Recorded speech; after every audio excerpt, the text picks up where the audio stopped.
There's a sound that used to mean something good. The low rumble of a diesel engine turning over on a dark morning. Tires on a wet road.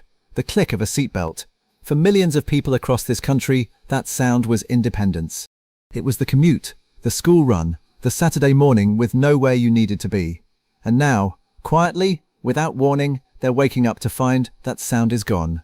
The car has been taken, not crashed, not sold.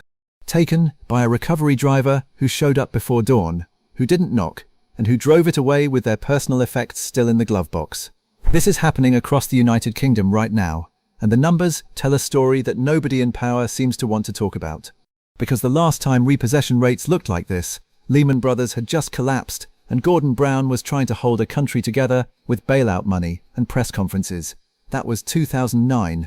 And according to the latest data coming out of auction houses, the Finance and Leasing Association, and the FCA itself, we are back. Not almost back, not trending towards it, back. So how did we get here? And who is actually losing their car? To understand this, you have to go back to a very specific moment in time. Spring 2021. The country is reopening. Lockdown has been miserable and long, and people have money sitting in accounts they couldn't touch for 14 months. They don't want to fly. They're nervous about trains. What they want is their own car, their own space, metal and glass between them and everyone else. Used car prices go through the roof. Dealers can't stock their lots fast enough. Manufacturers are struggling with chip shortages. The global semiconductor crisis meant some factories were idled for weeks because they couldn't source components that cost less than £1 each. Supply is choked and demand is roaring, and the financing is cheap, genuinely cheap. The Bank of England base rate sat at 0.1% through most of that period, the lowest in the institution's entire 300-year history. You could walk into a dealership, sign a personal contract purchase agreement, what the industry calls a PCP, and drive away with a monthly payment that felt manageable, sometimes suspiciously manageable, because when rates are on the floor, lenders can dress up the numbers quite neatly. PCP is the product that effectively took over UK car buying over the past 15 years. If you financed a car any time since 2010, there's a strong chance you used it. The structure is this. You put down a deposit, pay a monthly fee that covers depreciation rather than the full value of the car. And at the end of the deal, you face a choice. Hand the car back, pay a large lump sum called the balloon payment to keep it, or roll into a new deal. The logic is that monthly payments stay lower than a straight hire purchase agreement. The catch is the balloon. And in 2021 and 2022, people were signing agreements with balloons based on car values that had been inflated by a global supply crisis, financed at rates that had been held artificially low for over a decade. Nobody thought the rates would move that fast. In December 2021, the Bank of England made its first rate rise in 3 years. Small, almost symbolic, 1/4 point up to 0.25%. Then it moved again and again. 14 consecutive increases over 18 months, a pace of tightening this country had not seen in a generation. By August 2023, the base rate stood at 5.25%, a level this country hadn't seen since 2008. In less than 2 years, borrowing costs went from the lowest in 3 centuries of Bank of England history to the highest in 15. And every PCP deal that came up for renewal in that window suddenly didn't look anything like the last one. The average APR on a used car finance agreement, which sat comfortably below 5% in 2020, was approaching 9% or 10% by 2023 for many borrowers. On a car valued at £15,000 with 3 years remaining, that difference in rate translates to hundreds of pounds a year in additional interest. Across millions of agreements, the compound effect of those rate rises flowing through into refinancing costs was enormous.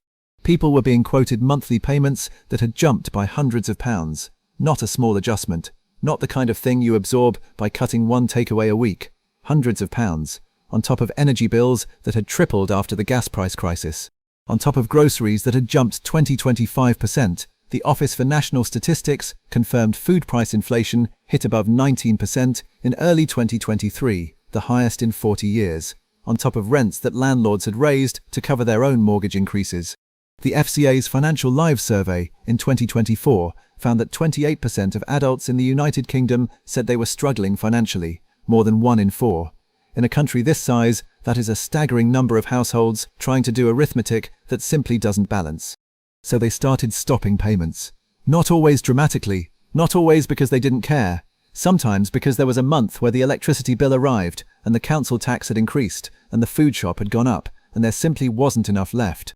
And the car payment, which doesn't come for you immediately, which gives notices and warnings and a grace period, the car payment was the one that slipped, and then slipped again, and then the letters started, and then the calls. Repossession, one of the major auction houses handling repossessed and returned vehicles for finance companies across the UK, reported a 12% increase in repossessions going through their lanes in the second quarter of 2024, then another 9% rise in the third quarter, both measured against the same periods a year earlier.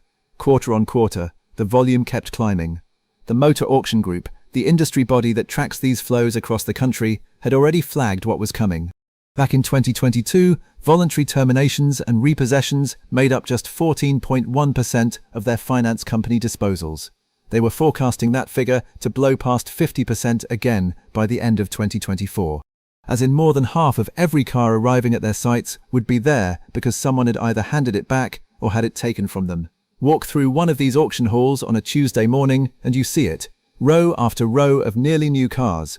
Super minis with child seats still clipped in the back, hatchbacks with a drawing tucked behind the visor, estates with scuff marks along the sills from a family that lived out of that car through weekends and holidays and long drives up to visit relatives in Scotland. Finance companies don't always clean out the personal items. That's not their immediate priority. Their job is to shift the asset, get it through the block, take the hammer price, and count what they recover against what's still owed. And here is where the second layer of this crisis comes into focus. Because those cars arriving at auction, many of them are worth less than the balloon payment that was written into the contract at the start. Used car prices surged to historic highs during 2021 and 2022 and then dropped sharply as the supply chain recovered and demand cooled. Some of those vehicles, particularly electric cars, lost value faster than almost anyone predicted. Tesla cut its new car prices by up to £8,000 in early 2023. Just like that, the second-hand market for EVs fell through the floor. People who had financed a used electric car at peak prices in 2022 were sitting in a car worth significantly less than what they still owed. That's negative equity. And when a car in negative equity gets repossessed, the finance company takes less at auction than what's outstanding on the agreement, and the person who lost the car can still be chased for the difference. You can lose the car and still owe the money. That detail doesn't make the headlines enough. People assume that when the car goes, the debt goes with it. It doesn't. The lender takes the vehicle, sells it at auction, and if the hammer price doesn't cover the outstanding balance, the shortfall becomes an unsecured debt that can be collected through the courts. It can follow someone for years. A county court judgment on your credit file means you struggle to rent a flat, open a new bank account, or access any form of credit at a reasonable rate. The car vanishes in the dark. The financial scar stays visible for 6 years. Now add one more layer, because this story gets messier still. The FCA spent years investigating the way car finance was sold across the country. What they uncovered was a practice called discretionary commission arrangements, DCAs, where car dealerships could, within limits, set the interest rate on a customer's finance deal themselves. The higher the rate they set, the higher the commission they earned from the lender. The customer would sit down in the showroom, get shown a monthly payment figure, and sign. They had no way of knowing that the dealer had quietly nudged the interest rate upward to earn a bigger cut. That this practice was entirely legal until the FCA banned it in January 2021 made it no less exploitative. It is estimated to have affected millions of agreements written between April 2007 and the ban. The Court of Appeal ruled in October 2024 that it was unlawful for finance companies not to disclose these commissions to customers. It was a bombshell. Banks and lenders were staring at potential liabilities that analysts were pricing at between £9 billion and £18 billion. For context, that would place it among the largest mis-selling scandals in British financial history. Bigger, by some estimates, than many of the worst waves of PPI claims that took years to resolve. The Financial Ombudsman Service reported over 18,600 complaints about car finance between September and December of 2024 alone. For the first time, car finance overtook credit cards as the most complained about financial product in Britain. The product that millions used to get to work, to carry their families, to access a degree of independence, the most contested financial product in the country. That tells you something. The Supreme Court weighed in on the 1st of August 2025. Their ruling was careful and precise. Non-disclosure of commission payments was not, by itself, automatically unlawful or the automatic basis for compensation, but the FCA's redress scheme remained on the table. The regulator confirmed that 12.1 million agreements would fall under the scheme, with expected payouts averaging £829 per claimant. For drivers who were charged significantly above fair rates across multi-year agreements, the figure could be higher. Final rules were expected in spring 2026, with compensation following later in the year. None of that helps the person whose car was taken last Tuesday. The review process and the compensation scheme and the Supreme Court deliberations happen in a world of regulatory timelines and legal proceedings that moves very slowly. The recovery truck moves fast. And in the gap between those two speeds, people are losing the vehicle that gets them to work, gets their children to school, gets them to the hospital on a wet Monday morning when the bus doesn't run until 7:30 and the appointment is at 7:15. There is a pattern that debt advisors across the UK have been describing consistently through 2024 and into 2025. Someone in their late 20s or early 30s, employed, not wealthy but not in serious trouble, signed a PCP in 2021 or 2022. Manageable payment at the time. Then the cost of living hit. Energy bills, council tax, groceries. They kept making the car payment because the car was how they functioned, how they got to a job that wasn't near a train station, how they managed childcare drop-offs that public transport couldn't accommodate. Then one month, the boiler packed in, or they had to take unpaid leave, or hours were cut. The car payment missed. Then a second time, the letters arrived. They tried to arrange a payment plan, but the arrears had grown faster than the process could move, and the car went. Now they're calculating whether the bus reaches work on time, whether the journey that took 25 minutes now takes an hour and 40, whether they can ask a neighbour, whether the employer will accept a change in start time, whether there's any credit left to start again, or whether the county court judgment that landed after the shortfall debt was collected has closed that door too for the next 6 years. There are communities in post-industrial towns in the Midlands and the North, in rural areas of England, in parts of Wales and Scotland, where a car is not a lifestyle choice, where there's no metro system, no frequent bus service, no cycling infrastructure, where the nearest employer worth working for is 15 miles down a road with no pavement. In these places, losing the car can cost someone their livelihood. It is not a setback you manage, it is a crisis. The deeper problem is that this wave did not arrive without warning.